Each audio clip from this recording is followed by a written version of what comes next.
Bom dia! Meio-dia aí no Brasil, né? Feliz solstício para vocês. Que dia lindo! Espero que vocês comecem um inverno muito bom por aí no Brasil. Aqui a gente está começando um verão hoje, né? Então, olha que dia bonito aqui. Saudades de você, Fernanda. Tô vendo lá todo mundo aí bordá-lo. Linda! Amo vocês, obrigada por estarem aqui. É a primeira live que eu faço oficialmente. Vocês estão me ouvindo direitinho? Vocês estão conseguindo me ouvir? Será que é melhor eu botar o fone? Oi, queridos. Então, hoje é um dia especial, né? Um dia que nosso planeta passa pelo momento bem especial da órbita, né? A gente está naquele momento em que existe uma insolação maior em um dos hemisférios do que no outro. Ai, que bom que vocês estão ouvindo. Beijo, Lorena. Beijo, Nanda. Pois é, então eu achei que seria legal a gente tentar fazer uma live hoje, até porque eu ando tão sem tempo de fazer vídeo e eu tô meio culpada lá pro meu canal, né? Eu comecei um trabalho novo, eu tô morando aqui em Boulder, no Colorado agora, e eu comecei um trabalho novo dia 1º de junho no laboratório que eu trabalho, no grupo de pesquisa, então eu tô muito atarefada durante a semana, assim, eu tô realmente sem tempo de criar conteúdo. Vou tentar mandar um vídeo lá pro canal, mas eu achei que fazer uma live pelo menos eu consigo conversar com vocês um pouquinho.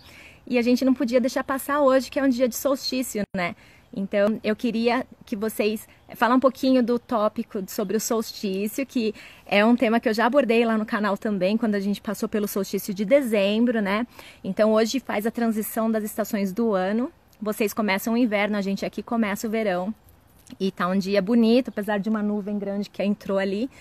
Mas aqui a gente está bem feliz de começar o verão e nesse momento então a gente tem esse desbalanço de insolação no planeta Terra, né? Então a gente começa a fazer a estação do ano mais abrupta. Então hoje a gente tem os dias durando mais no hemisfério norte e menos no hemisfério sul. Vocês vão ter um dia bem curtinho, né? O sol vai se pôr bem cedo.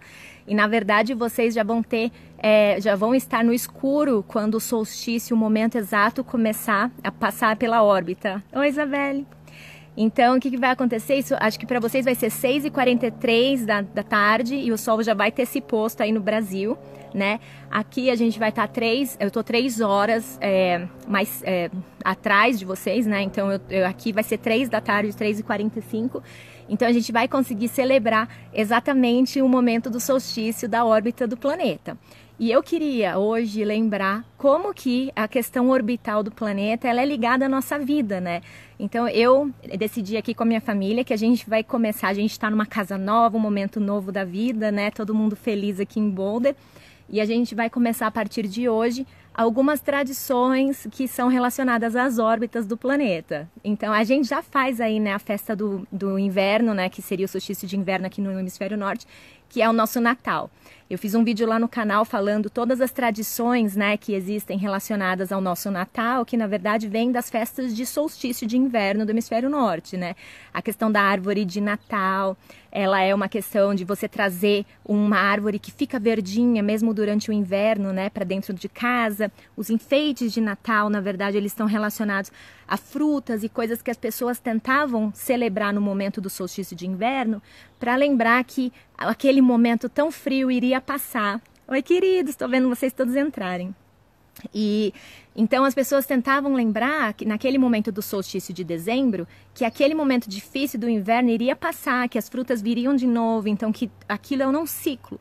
Tudo na natureza, né, acontece em ciclos e pelo fato da órbita, né, ser uma elipse quase circular e a gente permanece passando pelas mesmas posições todos os anos, a gente acaba vivendo todas essas dependências, né, em relação à posição orbital e isso tem impacto direto no nosso clima aqui na Terra e isso faz com que a nossa sociedade ela se estabeleça em torno desses ciclos, né?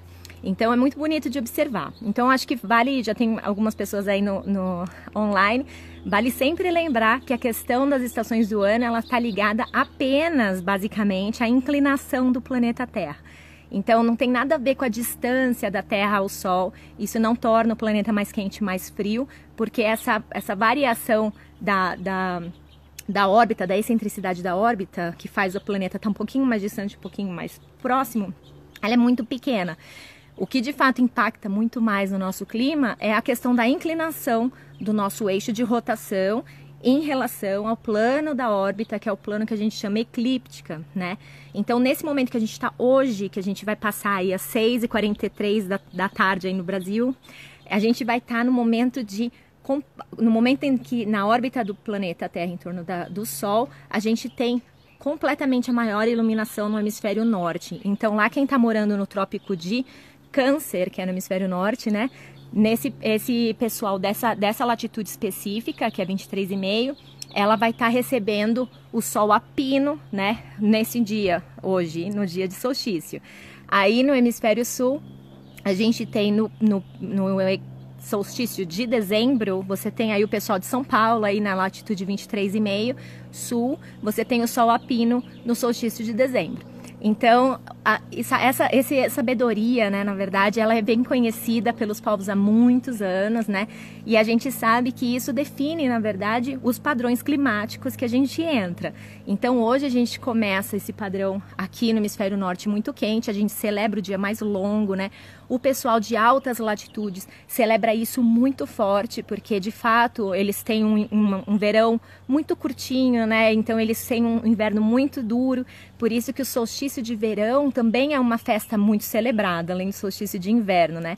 Então na Finlândia eles têm o dia de Juhannus, que é o dia de hoje, que eles celebram, ninguém trabalha basicamente. Eu lembro que quando eu morava lá, o meu diretor mandou eu sair da universidade nesse dia, porque ele falou que era quase um crime trabalhar e perder o dia de solstício de verão, porque era um dos dias mais longos com iluminação e o pessoal que mora em alta latitude sente muita variação de iluminação ao longo do ano, né? Tanto que quem mora acima de 67,5 graus, que é o Círculo Polar Ártico, é o pessoal que vai ter o sol da meia-noite hoje, né? Então, o sol não se põe, o sol ele fica no horizonte, ele roda ao longo do dia e não se põe, porque ele vai ter iluminação durante 24 horas. A gente, né, eu tô na latitude 40 norte, né, a gente vai ter um dia bem longo hoje, o sol já está se pondo depois das 8 da noite, então é bem legal. O que eu gostaria de contar para vocês hoje é que existem algumas celebrações que a gente pode fazer aproveitando esse momento orbital que a gente está vivendo, né, que é bem legal. Ó, a Isabelle, minha querida aluninha lá do IFRJ, do Cefet, que hoje mora na França, minha amiga amada, tá dizendo que tem uma festa na França, que normalmente é no dia 21 mesmo. O Juhannus eles vão comemorar 21 de junho também. E lá eles estão fazendo tipo um carnaval, né, na França. E na maioria dos países do hemisfério norte existem festivais e festas em torno do solstício de verão, porque realmente é o início do verão, né, oficialmente, e também é o momento do dia mais longo, e então esses povos todos sempre celebraram, não é uma coisa recente, né. Então eu queria contar para vocês que eu fiz uma pesquisa, e eu amo essa história da astronomia indígena do Brasil, né, e eu aprendi muito lendo uns textos de um professor, Germano Bruno, que é um professor brasileiro, que ele vem já, tem uma origem indígena, então ele faz toda essa pesquisa do céu visto pelos povos tupis e guaranis do Brasil. E eu fiz um vídeo durante o equinócio, que foi em março, contando um pouco o que significa isso para os povos guaranis, né? Então tem toda uma simbologia também nessas datas específicas da órbita que estão relacionadas até às crenças, né? E também aos deuses dos índios, né, das tribos e dos povos indígenas. Então, uma das coisas que os guaranis fazem, e eles têm, é um relógio de sol. Oi, Dani, pequena. Tá vendo? A Dani também morou na França, Isabelle, e ela também viveu esse festival aí do solstício, que é muito legal, né? Imagino que os franceses sabem fazer festa, né? Então, imagino que deve ser bem legal. Então, o que eu estava falando do relógio de sol do povo guarani, eu expliquei no vídeo direitinho. Depois, se eu conseguir salvar esse vídeo aqui, eu deixo os links para vocês do meu canal, mas tem lá, se vocês procurarem, o vídeo do equinócio guarani, que foi de março.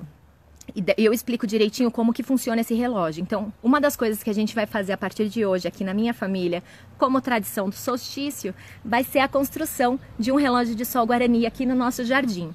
Então, o que eles fazem? Eles têm um monólito, que é uma pedra central, que meio que aponta para o norte e sul, e depois eles fazem um círculo com pedrinhas em volta e eles marcam nessas pedrinhas os pontos leste-oeste, que seria o nascimento e o pôr do sol no momento dos equinócios, porque é só durante o equinócio, que é em março e em setembro, que de fato o sol nasce e se põe nos pontos exatos cardeais leste e oeste.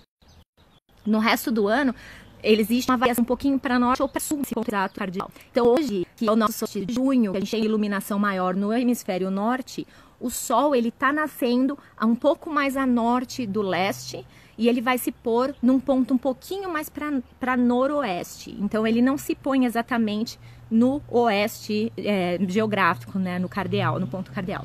Então hoje existe uma coisa que vocês também podem fazer aí na casa de vocês, talvez tirando uma foto do pôr do sol, ou talvez marcando, eu de fato vou marcar no chão com essas pedrinhas, para começar a construção do nosso relógio Guarani aqui na nossa casa.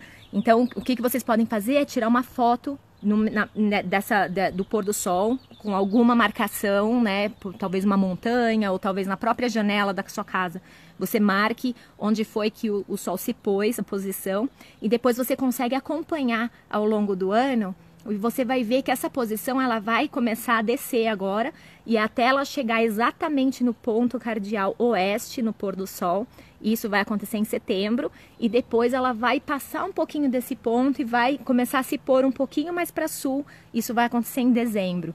Então, com essa informação da posição exata do pôr do sol e do nascer do sol ao longo do ano, os povos guaranis, eles já sabiam, antes dos portugueses chegarem no Brasil, eles já sabiam como seriam as estações do ano, né, e como seria o padrão meteorológico e o padrão climático daquele momento do ano.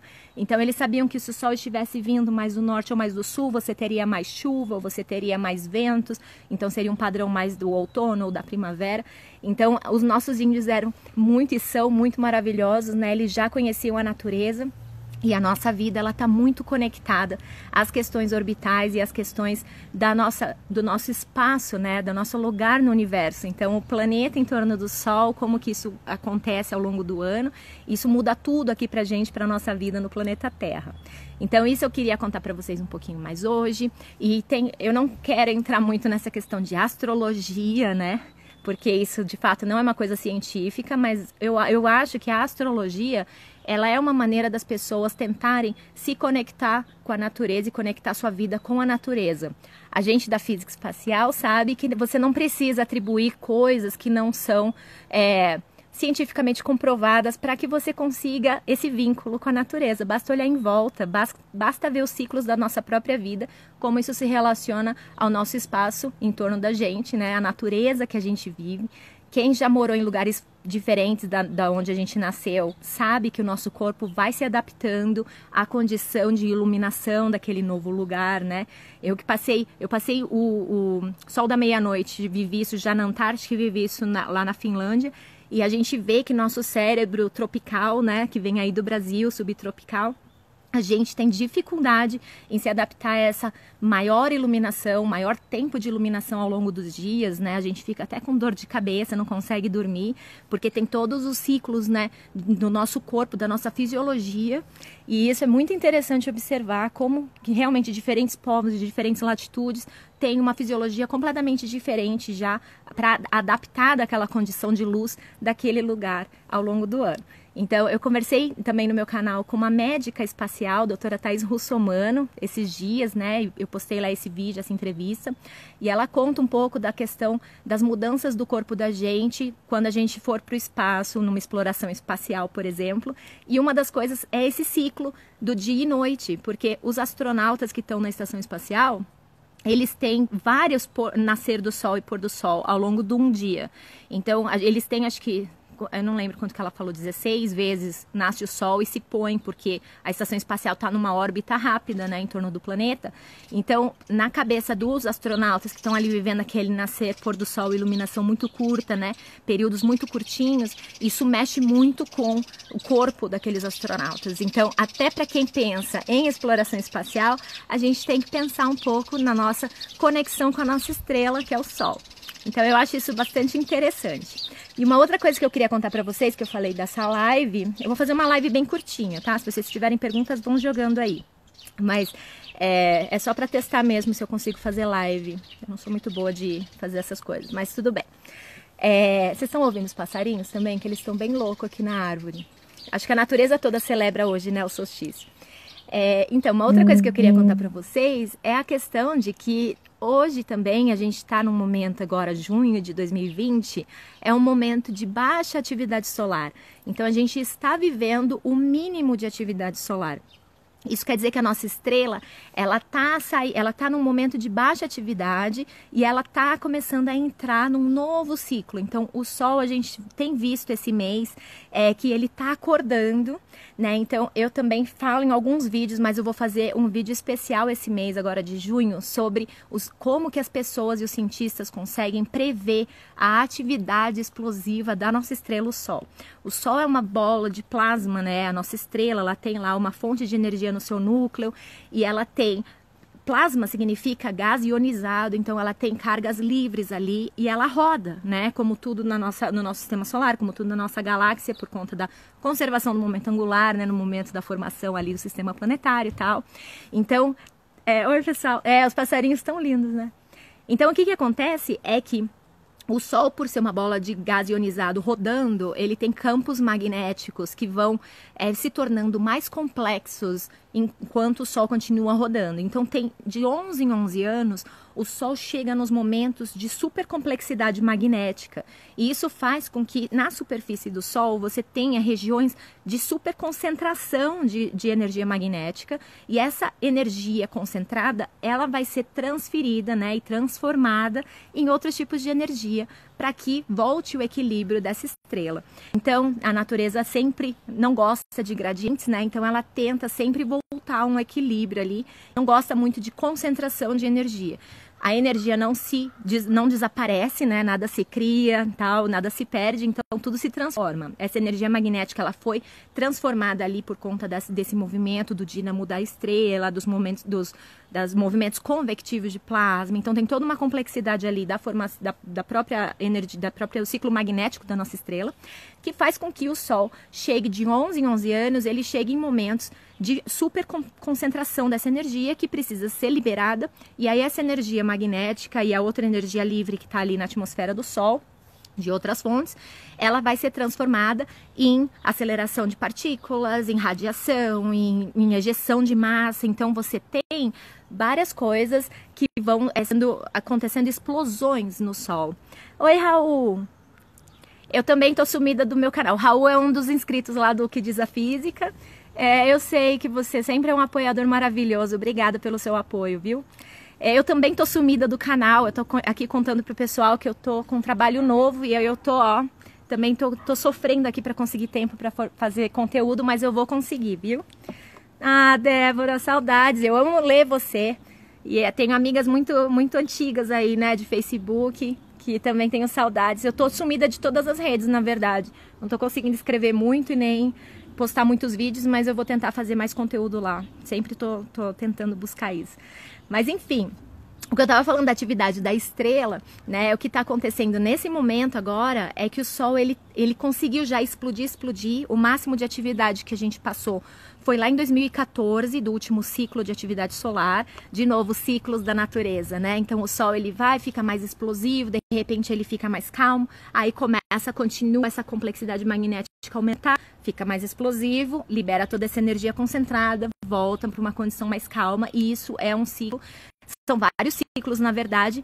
Um dos mais famosos é o ciclo que a gente chama ciclo de Schwab, que é, na verdade, um ciclo de atividade de uma periodicidade média de 11 anos. Não é exatamente de 11 anos, mas é mais.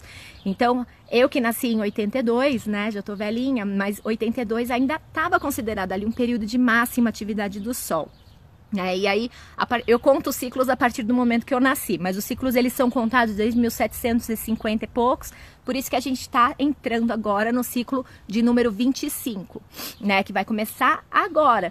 Então, o que está acontecendo nesse exato momento no Sol é que o Sol está acordando após um mínimo de atividade, que foi entre o ciclo, a atividade do ciclo 24, e está no mínimo e vai subir de novo para chegar no ciclo, a gente está entrando no ciclo 25, e o pico do ciclo de atividade 25 vai ser no, acho que 2025, né? Então, essa é a previsão que a gente tem. A gente que faz modelagem, né? Eu não trabalho exatamente com essa área, mas o pessoal aqui de Boulder, que trabalha aqui no NOAA, na NASA, né, também, e SWPC, é o pessoal que faz a previsão. Eu tô velhinha, Samuel, mas eu sei que vocês estão mais que eu, né? Você aí da turma da minha irmã, a minha irmã é mais velha. Mas enfim, mas é mais velha só um pouquinho, eu sei. A galera da década de 80, a gente já tá vintage, né? A bem da verdade. Mas tudo bem. Mas enfim, ó, eu já tenho alguns ciclos de atividade aí de vida, né? E é engraçado perceber o que vai acontecendo ao longo da nossa vida, né? E ao longo do ciclo solar. Eu até fiz um gráfico, eu vou postar depois desses dias, eu atualizei meu gráfico de coisas da minha vida, né? E relacionadas ao ciclo de atividade solar. Então eu, por exemplo, entrei na faculdade exatamente no ano 2000. No ano 2000 foi o pico do ciclo de atividade número 23, né? Então o que acontece? Oi, Vitor, eu já vou te responder o que vai acontecer no clima da Terra. Será que essas explosões do Sol têm a ver com o clima na Terra? Existem vários estudos a respeito disso, inclusive a minha tese de doutorado, primeiro doutorado do INPE, tentava resolver esse problema, né, e responder essa pergunta. E existem alguns mecanismos que de fato influenciem e que interferem no clima que vem dessa atividade do Sol. Porém, porque varia, a quantidade de radiação do Sol varia, ele fica em algumas frequências que são invisíveis pra gente, né? Que são frequências de raio-x, por exemplo, em rádio, né? Então, de alta frequência, baixa frequência. E esses fluxos dessas radiações, eles variam muito ao longo do ciclo solar. E isso, de fato, interfere em algumas camadas da alta atmosfera da Terra. Então, a gente fica com uma região da alta atmosfera talvez um pouco mais quente, em alguns lugares mais ionizado, né? Então, tem algumas variações que acontecem na alta atmosfera. Porém, para a gente aqui que mora abaixo da atmosfera da Terra, na primeira camadinha da atmosfera bem fina, que chama troposfera, que vai até o topo das nuvens só, então a gente está falando de, sei lá, máximo 15 quilômetros de altura, né? Eu estou falando dessas influências, elas são importantes para acima de 100 quilômetros de altura, 80 quilômetros de altura. Então, o que acontece é que nessas regiões, a gente aqui embaixo não sente tanto as variações assim de 11 anos, né, por conta dessas variações no Sol. Então, isso é medido mais ou menos 0,1% da variação do clima é relacionado à atividade do Sol. O resto ele é mais relacionado às questões orbitais mesmo do Sol, né, as questões do planeta em torno do Sol, e porque a gente tem em um ano a gente já sente essas variações das estações do ano por conta da órbita da Terra e da inclinação do planeta. Porém, essa condição do planeta, a inclinação varia um pouquinho ao longo dos milhares de anos, e aí eu estou falando 45 mil anos, 23 mil anos, 100 mil anos. Então, em longo prazo, de fato, essas questões aqui da relação entre a inclinação da Terra em relação à eclíptica e à órbita, a excentricidade da órbita da Terra também varia em longas escalas de tempo. Então, tudo isso, de fato, vai variar de forma dramática o clima da Terra. Por isso que a gente tem eras glaciais, eras interglaciais, né, que são momentos, de fato, muito mais quentes ou muito mais frios, né, e isso eu estou falando de escalas de milhares de anos, e aí tem a ver com questões orbitais, não com questão da atividade do Sol. Então, isso não influencia tanto no clima da Terra de forma rápida, como a gente poderia imaginar. Mas o Sol, de fato, essa atividade do Sol influencia hoje na nossa sociedade de uma outra maneira, que é a questão da tecnologia espacial. Então, a gente hoje está usando telefone celular, internet, GPS, que são várias coisas que dependem de sinais que vêm de satélite, não é verdade? Os satélites, eles ficam acima dessa região da alta atmosfera da Terra.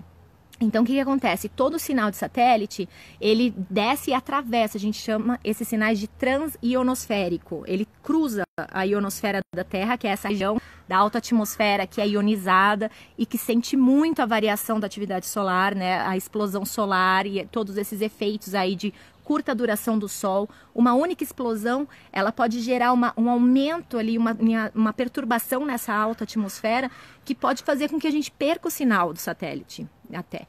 Então, porque lembra, o sinal de satélite é uma onda eletromagnética, em geral em rádio, né, em geral a frequência ali que a gente chama de banda L, que é em 1, 2 GHz. né? Então, essa frequência de sinal, ela acaba sendo bloqueada se você tem muitos elétrons livres na atmosfera causados por uma explosão solar, por exemplo.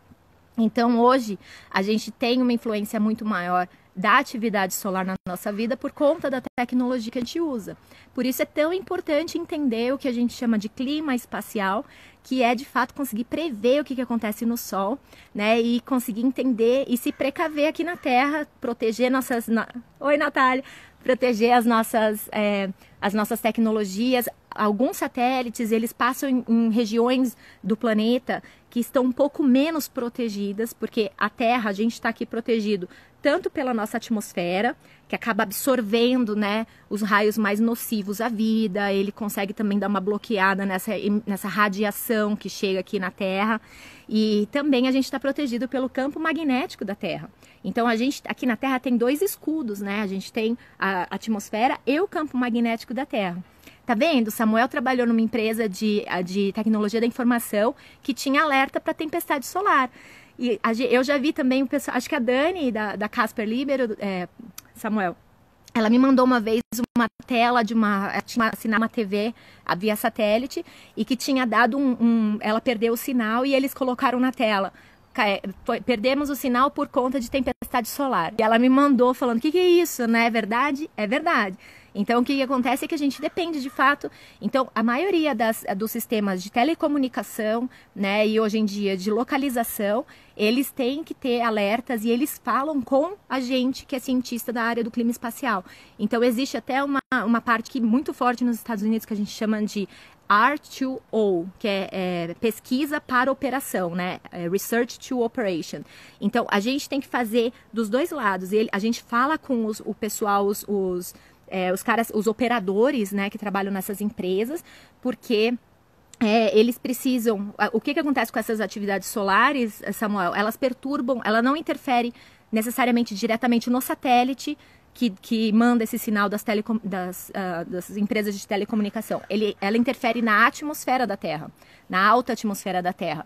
Então, isso faz com que o sinal se perca entre o satélite e a antena, que está aqui na superfície. Então, a gente tem toda uma operação e vários congressos ao longo do ano, conversando com os operadores de telecomunicação e das empresas também. E pensa nisso, isso também depende muito da questão da defesa dos países, né? Então, o pessoal que trabalha com comunicação também via rádio, né, que seria o pessoal militar e tal, eles dependem muito das condições da alta atmosfera para conseguir interceptar sinal do inimigo, conseguir fazer comunicação de longa distância, rádio e tal, que depende muito desse guia de onda que existe entre a Terra e a alta atmosfera da Terra. E tudo isso depende da atividade solar. Então, eles têm que saber com a gente. E eu hoje estou trabalhando num grupo de física solar, né? Que é aqui o meu novo grupo, que eles são maravilhosos. E eles trabalham, inclusive, com essa parte da previsão da atividade solar, das explosões solares e tal, para conseguir conversar com esse público do clima espacial, para conseguir gerar previsão, gerar boletins que eles possam fazer alertas. E também não é só a questão de perda de sinal e sinal via satélite, também existiram já na história momentos em que teve explosões solares tão gigantes que a gente teve blackouts no Canadá, e isso acontece mais em alta latitude, né? Mas a gente consegue sim criar problemas até em dutos de petróleo e de óleo e tal, e tudo isso porque você cria correntes que a gente chama telúricas na superfície da Terra, que dependem da atividade magnética do Sol, que muda toda a nossa condição aí do planeta Terra, da alta atmosfera, do campo magnético da Terra. Então a gente está mais conectado com a nossa estrela do que a gente pensa no dia a dia, né? A Dani está falando que na Netflix tem uma série chamada Universo, que é um episódio sobre o Sol que fala isso, né? É muito legal mesmo, Dani, e é muito atual isso, né? Por conta da nossa completa dependência dessas tecnologias hoje, né? Então, eu estava conversando com uma amiga da área e a gente estava falando, hoje em dia, a gente vive essa questão da pandemia, né? Todo mundo isolado, não é toda a população do mundo que tem acesso à internet, mas aquela que tem, que somos nós, né? Que estamos aqui utilizando essa tecnologia no dia a dia, a nossa vida fica muito mais fácil e a gente consegue fazer um isolamento, né, social, físico, mas a gente não está isolado de fato da sociedade, a gente consegue se comunicar como a gente está fazendo nesse momento, a gente consegue trabalhar, a maioria de nós, né? Então, assim, a nossa condição de vida hoje, ela vai... Oi, Pri, eu vou tentar salvar esse vídeo aqui, eu não sei como é que faz, essa é a primeira live que eu fiz na minha vida. Eu vou tentar salvar e deixar depois no IGTV. Ou talvez pôr lá no YouTube, eu nem sei. Vamos ver o que eu consigo fazer. Mas, enfim, a gente realmente precisa muito. Imagina se a gente já sente que está vivendo um apocalipse zumbi, né? E imagina se a gente não tivesse Netflix, internet hoje em dia, né? Então, assim, a gente não estaria conseguindo trabalhar, a gente voltaria... Assim, a gente tem uma sensação de isolamento muito maior, né? Quando a gente não tem acesso a esse tipo de tecnologia, que depende da condição do sol. E aí, o vídeo que eu quero fazer esse mês para vocês é contando um pouco da previsão do próximo ciclo, que é esse que a gente está entrando agora. Então, o Sol, a gente está no mínimo, mas ele começou a acordar esse mês, né? Então, já teve aí uma explosão que a gente chama do tipo M, que já é uma explosão média aí de intensidade, né? Que já promove alteração na alta atmosfera e com o tempo esse número dessas explosões vai aumentar. O número que a gente chama de manchas solares, que na verdade está ligada a essas regiões de alta concentração magnética no Sol, também vai aumentar. Eu, quando comecei a faculdade, então, no ano 2000, estava no máximo da atividade solar do ciclo 23. E eu lembro que a gente teve regiões ativas tão grandes e nessas regiões de concentração que geraram manchas no disco do Sol, tão gigantes, manchas escuras no visível, que eu consegui olhar com um filtro desses que a gente olha eclipse, eu consegui olhar lá do Mackenzie, né, da varandinha lá do prédio onde era o Centro de Radioastronomia do Mackenzie, a gente conseguiu sair e ver a olho nu uma mancha solar, que é uma coisa quase impossível de fazer, porque as manchas são bem pequenininhas com relação ao tamanho do disco, né? Então eu nunca esqueci, realmente o ano que eu entrei na faculdade foi o ano que eu me apaixonei pelo Sol, e a gente estava num período de máxima atividade, então estava muito legal, a gente tinha novos satélites, novas missões espaciais observando o Sol naquele ano, então era um momento muito, muito, assim... empolgante para uma estudante que começou naquele momento a descobrir que o Sol era uma bola de plasma, rodava, eu não tinha nenhuma noção sobre o Sol. E hoje, 2020, a gente tem novas missões espaciais também, que isso também anima muito um físico solar, né, quem estuda o Sol. Então, em 2018, vocês sabem que eu fui lá e vi lá no Cabo Canaveral o lançamento de um foguete, que era levando uma nave, que é uma missão que chama Parker Solar Probe, que é uma missão que está indo em direção à coroa do Sol. Então, pela primeira vez, a gente conseguiu mandar um instrumento para a coroa do Sol.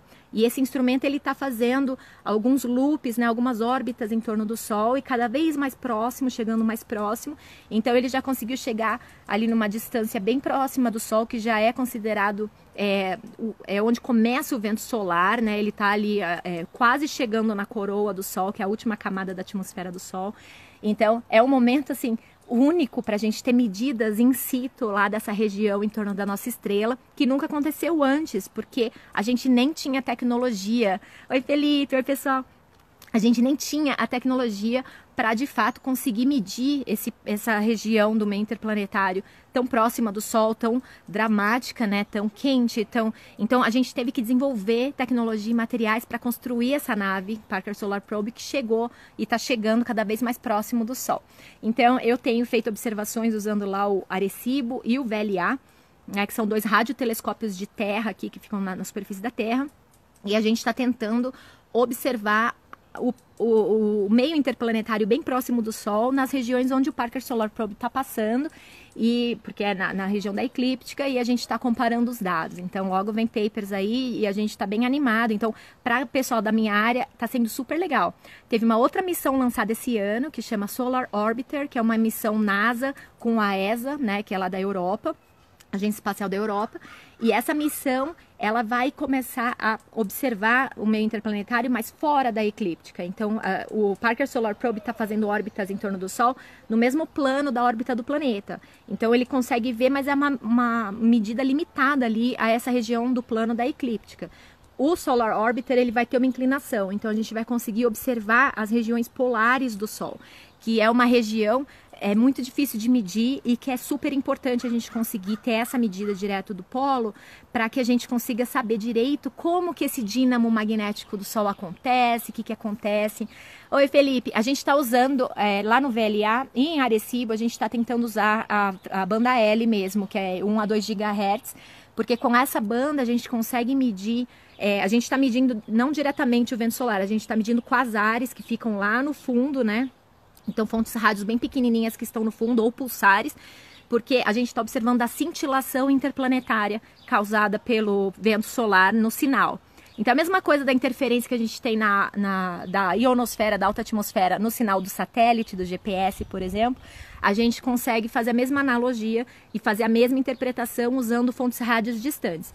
No VLA a gente está medindo pulsares para medir Faraday rotation, né? Faraday, eu não sei em português, é rotação Faraday, que é para você conseguir tentar uma informação sobre o campo magnético da coroa solar por conta dessas variações aí de polarização do sinal do pulsar, que é um sinal polarizado.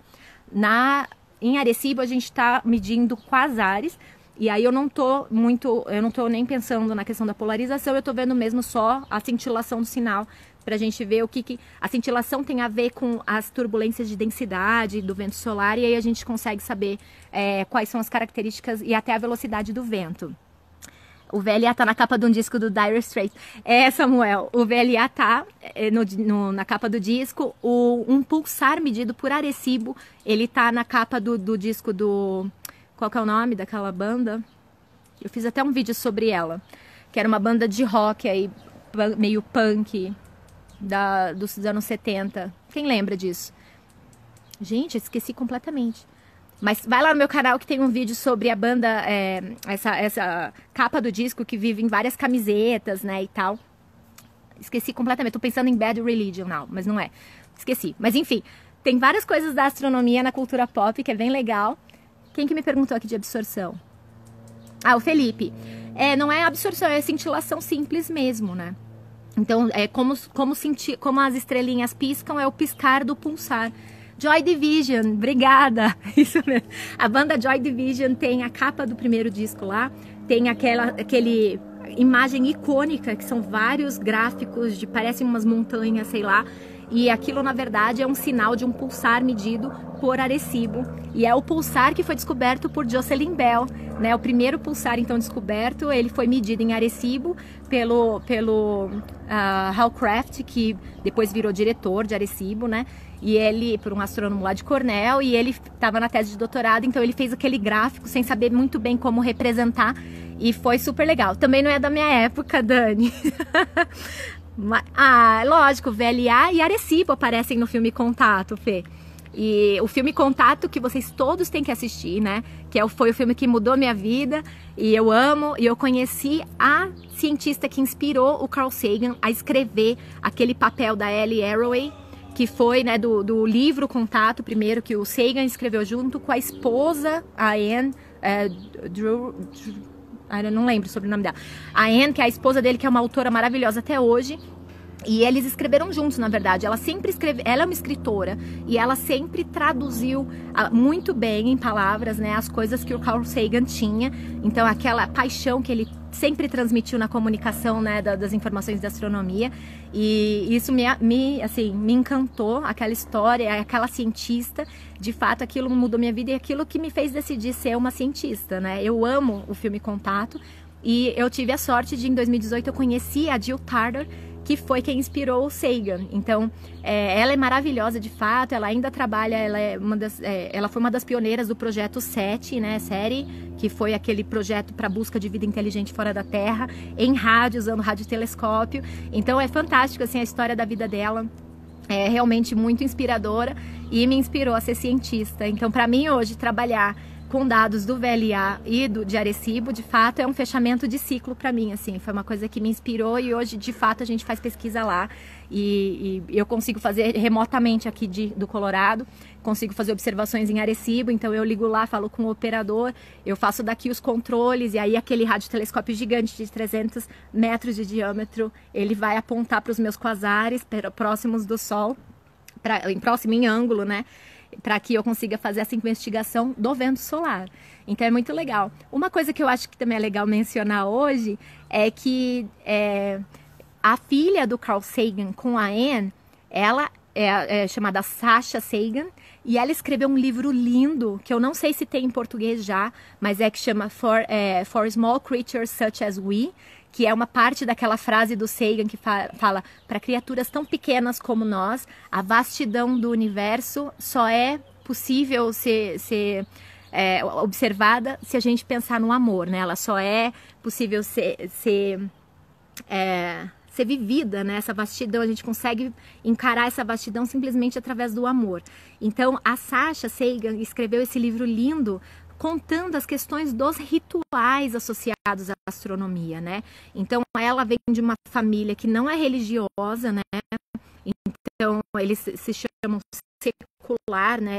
Essa ideologia aí, né? Que é uma interpretação da vida de forma não religiosa, né? Vocês estão me ouvindo que eu me ligo. E ela faz essa questão dos rituais relacionados aos solstícios equinócios, por exemplo, questões orbitais do planeta, que não tem a ver com religião, na verdade. Então, a questão do Natal, né? E todas essas simbologias que a gente hoje utiliza relacionado ao nascimento de Jesus Cristo, né, que seria a celebração do Natal, nada tinha a ver com nada de religioso antigamente, né? Então, eu recomendo esse livro dela também, além do filme Contato. Tentem buscar esse livro da Sasha Sagan, da filha do Carl Sagan, e da Anne, para que vocês leiam essa visão linda que ela tem da vida, que eu também, isso ressoa muito com o que eu acredito, e é por isso que hoje, que é solstício, a gente está começando aqui na minha casa vários rituais. Então, eu tô aqui calma hoje porque o John pegou as crianças e eles foram aqui para uma cidadezinha perto, onde tem uma loja do Brasil, uma loja de coisas brasileiras. Eles foram lá comprar pão de queijo, coxinha, e a gente hoje vai fazer se não chover, né? A gente vai fazer um piquenique do solstício aqui. Então, eu sugiro que vocês também comecem aí na casa de vocês, né? Comecem aí a tentar fazer rituais relacionados aos momentos orbitais que a gente passa ao longo do ano, que de fato tem a ver mais com a natureza do que umas interpretações que a gente hoje tem, né, das coisas, como essas questões religiosas. O Set at Home. O Samuel. Então, quem é da nossa época, né, Samuel, a gente... Quase todo mundo tinha aquele proteção de tela do Projeto 7 que ficava processando dados recebidos pelo Projeto 7, né? No nosso computador de casa, no nosso desktop. Então, eu fiz, né? Eu acho que todo mundo baixou aquela proteção de tela, e aquilo era uma maneira deles distribuírem aqueles montes de dados que eles tinham para que as pessoas usassem os computadores das próprias casas para ajudar a fazer o processamento daquele sinal, né? Existia ainda o Set at Home, é um projeto do Berkeley, né? Da Universidade de Berkeley. Mas infelizmente eles encerraram, mas hoje em dia também existem outras tecnologias para eles processarem dados.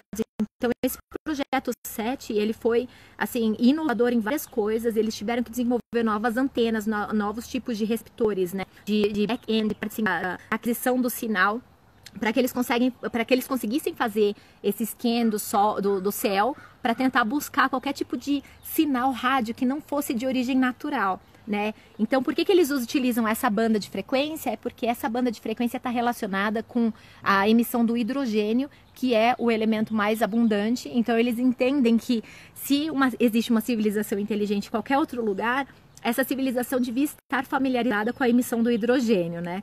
Então, eles buscam nessa frequência por conta disso. Então, o que eles fazem? Eles ficam olhando no céu, fazendo scans do céu e tentando ver se dentro desse sinal existe algum padrão que não é natural, um padrão artificial, que então poderia ser um padrão de um sinal de tecnologia de uma civilização extraterrestre inteligente. Então, assistam o filme Contato, que tem várias coisas bem legais. Eu fiz um vídeo também no meu canal. Espero que todos vocês estejam assinando lá meu canal, né? E lá tem um vídeo sobre as questões do filme Contato, que são questões reais, né, que aconteceram. Então, até a maneira como eles detectaram o sinal no filme, ela foi uma maneira que era baseada no que os cientistas esperavam da detecção. Então, primeiro eles acham que se a civilização extraterrestre estiver tentando estabelecer contato com a gente, ela vai tentar mandar um sinal de alerta primeiro, para chamar a nossa atenção.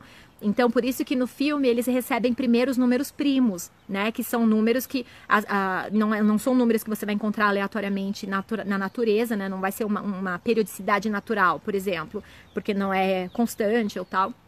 E depois eles mandam, o segundo sinal que eles recebem é a imagem lá de Hitler nas Olimpíadas, né? Que foi a primeira, na verdade, transmissão de TV que foi feita em ondas, né, aqui no planeta Terra, que foi tão potente que ela conseguiria ter furado a nossa atmosfera da Terra e ter vazado para o universo. Então, o que acontece? E no filme lá, esse sinal vem da estrela, de uma região lá da Estrela Vega, que a Estrela Vega está, sei lá, 26 anos-luz da Terra, né? É isso? Não, 26 anos-luz da Terra, é isso? E o que acontece é que o sinal teria tido tempo de sair do planeta, ido até lá e voltado para a Terra. Não, acho que é mais, né? Não lembro. Mas, de qualquer maneira, foi essa conta que eles fizeram, considerando que era 96. Não é mais. Mas, então, o que eles entenderam é que essa civilização extraterrestre, ela primeiro chamou nossa atenção com esse sinal aí dos números primos, depois ela pegou e remitiu um sinal que ela recebeu da gente. Então, esse sinal foi e eles remitiram pra gente, pra dizer, ó, eu tô te vendo, tô te ouvindo e tô tentando me comunicar. E só depois que eles começam a mandar o sinal de fato que faz eles conseguirem construir aquela máquina e tal. Então assistam o filme, eu não vou ficar dando tanto spoiler, mas é muito legal, assistam o filme Contato. Mas enfim, voltando para a questão da atividade do Sol, um vídeo que eu quero fazer esse mês, que ganhou lá, né, na votação do meu canal, eu perguntei para os meus seguidores que vídeo que eles queriam que eu fizesse, se era um vídeo sobre o eclipse lá de Sobral, né, que a gente comemorou 101 anos agora em maio, do eclipse que foi um dos responsáveis pela comprovação da teoria da relatividade geral de Einstein, né, que foi feita lá no Nordeste do Brasil, E então essa história desse eclipse é linda, né, de como foi feita toda a expedição, tem o envolvimento dos astrônomos do Observatório Nacional do Rio, né? Então essa história é muito legal, mas eu perguntei para os seguidores se eles queriam que eu fizesse um vídeo sobre essa história ou sobre como os cientistas solares conseguem prever a atividade da estrela. Por quê? E esse foi o tema que ganhou, da previsão da atividade solar. Por que eu quero falar sobre isso? Porque a gente sabe que a gente está num período de mínima atividade solar agora e a gente está entrando numa atividade maior, o Sol está acordando, vai começar a explodir mais e o pico de atividade vai chegar. Todos os modelos meio que concordam que no ano de 2025 a gente vai estar vivendo o máximo de atividade solar desse ciclo número 25, que a gente está entrando. Porém, os modelos não têm concordado, né? Eles estão em briga em relação à intensidade desse ciclo de número 25. Será que esse ciclo de atividade solar que a gente está entrando, ele vai ser um ciclo muito grande, muito intenso? Isso quer dizer que o Sol vai explodir muito, muito, muito, como foi que aconteceu lá em 2000, por exemplo, que a gente teve um ciclo de atividades bem intenso. Ou esse ciclo que a gente está entrando vai ser um ciclo meio fraquinho, como foi esse ciclo que a gente passou agora, de número 24. Que lá em 2014 a gente estava vivendo o máximo de atividade do Sol desse ciclo 24, porém eram poucas explosões, não foi um ciclo muito forte, né? Isso todo tem um impacto também na proteção que a gente tem em torno do Sol, dessa região que a gente chama de heliosfera. Então, assim, até o bloqueio de raio cósmico que vem de fora depende da atividade do Sol. Então, a gente viu por vários índices e várias medidas diferentes que a intensidade da intensidade dessa atividade magnética do Sol no ciclo anterior foi muito fraca. Então, existe uma discussão se a gente está indo para mais um ciclo fraco ou se a gente está indo para um ciclo muito forte. Por que é importante saber quão forte vai ser o ciclo? Oi, Renatinha!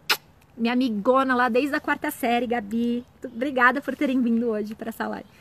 É importante a gente saber quão forte vai ser o próximo ciclo de atividade do Sol, porque a gente precisa de fato entender quais serão os impactos na nossa atmosfera. Será que a gente está protegido de um ciclo de atividade muito intenso? Porque se o ciclo for muito intenso, a probabilidade de ocorrerem eventos muito grandes, de intensidade muito alta, explosões muito fortes, ela é muito maior. Então, será que as nossas tecnologias hoje, todos esses satélites que estão em órbita, tudo isso está protegido e preparado para encarar um ciclo intenso agora? Então, essa é uma pergunta muito recorrente aí da comunidade, né?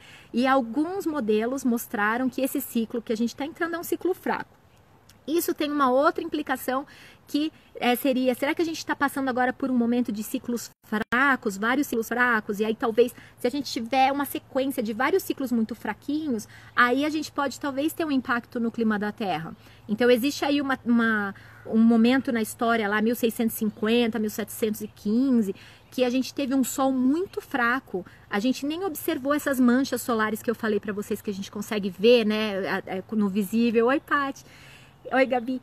E a gente não tinha manchas solares, então foram 50 anos sem mancha, o que não quer dizer que o Sol não estava ciclando, né, na sua atividade, mas o que acontecia é que os ciclos eram tão fraquinhos que a gente nem conseguia observar essas estruturas, essas manchas aí no Sol. E o que aconteceu naquele período exato? O hemisfério norte do planeta Terra ficou muito mais frio. Então, a gente chamou aquilo de pequena era glacial nessa época, né? Então, tem registros, pinturas de lugares que hoje são lugares, você tem lagos, coisas assim, e na época era puro gelo, né? Então, diz que nessa época também criou-se essa ponte aí que permitiu que os vikings atravessassem lá para o polo. Então, na Groenlândia também os povos conseguiram cruzar por conta de estar mais frio, e aí eles conseguiram chegar em regiões que eles não conseguiriam chegar antes. Lembra que Groenlândia, Greenland, na verdade, é uma terra verde, né? Então, hoje a gente tem essa região aí mais congelada, né? Mas já houve tempo que essa região era mais quente. Então, os ciclos de clima na Terra, eles também variam. E, como eu disse, elas dependem de questões mais orbitais, né? Da Terra em torno do Sol. Porém, existe essa questão aí da relação entre essa pequena era glacial que a gente teve aí em 1600 e pouco, 1700, e a atividade do Sol ter sido muito baixa. Então, se de fato o nosso próximo ciclo for um ciclo pequeno, seguindo um ciclo que já foi muito fraco, começa essa discussão de que será que a gente está entrando num período de mínimos, num período de baixa atividade solar, de ciclos muito pequenos? Será que a gente está preparado? Será que isso vai ter um impacto no clima? Oi, Will! Tudo bom? Então, tudo isso vai acontecer, isso tudo vai mudar essas teorias todas que a gente tem de relação do clima da Terra com a atividade solar. Porém, os cientistas não estão concordando, então, se esse nosso ciclo que a gente está começando agora, né, saindo desse mínimo de atividade que a gente está vivendo agora, de fato, nesse mês, né, a gente está nesse mês meio que migrando para o próximo ciclo, de fato, todos os modelos concordando, né? Então, será que esse ciclo vai ser grande ou pequeno? Essa é a grande discussão dentro da nossa área. Então, eu vou fazer um vídeo sobre esses modelos todos de previsão para explicar direitinho como é que eles tinham e por que eles chegaram em conclusões diferentes em relação à intensidade. Porém, o máximo de atividade, o ano previsto para máximo de atividade solar, eles concordam que é 2025. Então, será que a gente está preparado? Nossa tecnologia está preparada? Então, a gente começa a ver aí. Então, tem algumas sugestões para vocês aqui, para fechar essa live. Eu nem sei quanto tempo está dando. Eu tô vendo gente entrando agora, mas eu vou tentar deixar gravado aqui, tá bom? Nem sei como é que faz, Will. Eu tenho que salvar esse vídeo aí. Mas, o que eu queria deixar para vocês hoje, que é solstício, para que vocês tentem buscar algumas celebrações desse momento da nossa posição da órbita da Terra em torno do Sol. Então, a gente aqui vai fazer então o nosso piquenique, né, com coisinhas do Brasil. A gente também começou a construir nosso relógio de Sol Guarani, né, que também a gente hoje a gente vai conseguir medir a posição do Sol poente, né, e a gente vai conseguir com isso ver ao longo do ano como isso vai variar aqui. O que mais que a gente vai fazer? E a gente vai fazer uma playlist para iniciar o verão aqui. Então, com músicas daqui dos Estados Unidos e músicas do Brasil, né? Playlist de verão. Então, se vocês tiverem alguma ideia de música, também me mandem, porque eu só consigo lembrar de El Chan, os verões da minha vida no Brasil. Obrigada, Samuel. E a outra coisa a partir de agora, sabendo que a gente está no mínimo de atividade solar, tentem observar o que vocês estavam fazendo nos períodos de máximo, nos períodos de mínimo, né? Eu sempre penso na minha vida. Então, eu nasci num período de máximo, eu entrei na faculdade e me apaixonei pelo Sol num período de máximo, eu me casei meio que no período de máximo também, que foi lá no comecinho de 2015, né? Então, meus filhos nasceram na subida e na descida do ciclo passado, 24. Então, o ciclo de atividade número 24, que foram esses últimos 11 anos agora, foi um ciclo muito especial para minha vida. Foi um momento que eu conheci meu marido, né, o amor da minha vida, que eu tive meus 2 filhinhos. e que eu me mudei. Então, assim, foram várias coisas legais, assim, de se pensar ao longo desse ciclo. Então, eu espero que vocês tenham aí uma nova estação muito feliz e também um novo ciclo solar muito feliz. E eu espero que vocês observem a natureza com amor e vejam a conexão da nossa vida com a natureza, tá bom? Me manda, Dani, opções de playlist, senão minha playlist vai ser só El Chan e Fábio Júnior, vocês sabem. Ó, obrigada por vocês terem vindo. Vou tentar deixar gravado esse videozinho, tá bom? Um beijo, aproveitem o solstício. Bom solstício. Tiaguinho, beijão pra vocês. Tchau, gente.